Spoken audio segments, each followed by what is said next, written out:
Yes. 100 शब्द प्रति minute गति का डिक्टेशन स्टार्ट।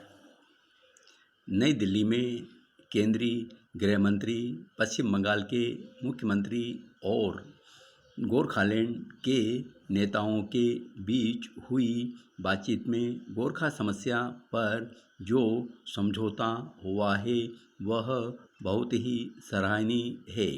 यह समझौता बहुत लंबी और कई दौरों में हुई बातचीत के फलस्वरूप ही हुआ है। बीच बीच में कई बार ऐसी स्थितियां भी आई हैं जब इस समस्या के निदान का कोई भी हल नहीं सूझ पा रहा था, लेकिन बातचीत का सिलसिला जारी रखा गया और अंत में इस बातचीत से एक समझौता निकल ही आया। तीनों ही पक्षों ने यह तय किया है कि समझौते की दस्तावेजों पर जल्दी से जल्दी हस्ताक्षर कर दिए जाएंगे। सभी पक्षों ने इस समझौते को समर्थन का पूरा वचन दिया है। पश्चिम बंगाल की सरकार ने कहा है कि परिषद के नाम के साथ गोरखा शब्द जोड़ा जाए और परिषद के अधिकार क्षेत्र में कुछ और मैदानी इलाकों को भी शामिल किया जाए।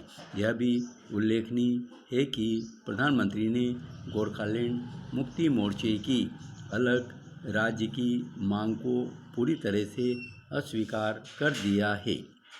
राज्य सरकार का रवैया इस सारे कार्य में बहुत ही उदार रहा है।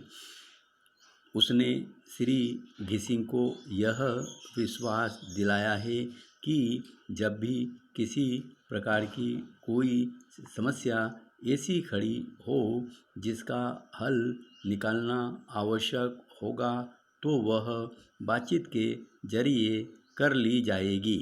इस प्रकार 2 साल से भी अधिक समय से चली आ रही इस समस्या का समाधान खोजने का काम केंद्र सरकार के सहारे ही हो सका है।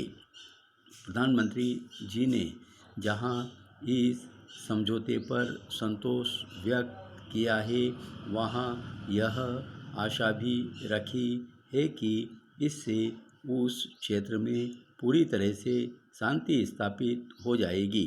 शांति स्थापित हो जाने से उस क्षेत्र का तेजी से विकास किया जाएगा। वहाँ के लोगों को रहने की, भोजन की, नौकरी की तथा अन्य प्रकार की सुविधाएं सुलभ हो सकेंगी। लेकिन इस सब का लाभ तभी होगा जब इस समझौते पर हस्ताक्षर हो जाए और उस पर ईमानदारी से अमल किया जाए। इससे भी अधिक महत्व की बात तो यह है कि मोर्चे के कार्यकर्ता ईमानदारी से अपने हथियार डालकर राष्ट्रीय धारा में सम्मिलित हो जाएं। यह इसलिए कहना पड़ रहा है कि जिन लोगों को हथियार उठाकर लोगों की हत्या करने का चस्का लग जाता है वह आसानी से छूटा नहीं करता है। ऐसा एक बार नहीं अनेक बार हमारे सामने आया है। इससे हमेशा ही सबके सामने कठिनाइयाँ उपस्थित हो जाती हैं। अब जब यह समझौता हो ही चुका है तब हमें यह विश्वास करना ही होगा कि तीनों ही पक्ष अपनी अपनी ओर से इसे लागू करने के लिए कोई भी कसर नहीं छोड़ेंगे।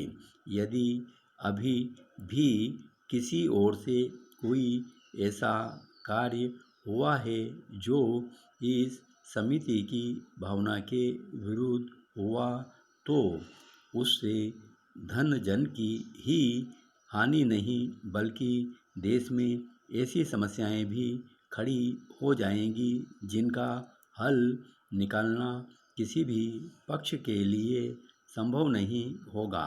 सभी को चाहिए कि जब वहाँ के लोगों की शिकायतें उनकी न्यूनतम आवश्यकताओं को पूरा करने के लिए तथा उस क्षेत्र में फैली बेचैनी को दूर करने के लिए जो कुछ भी किया जाए वह करें। धन्यवाद।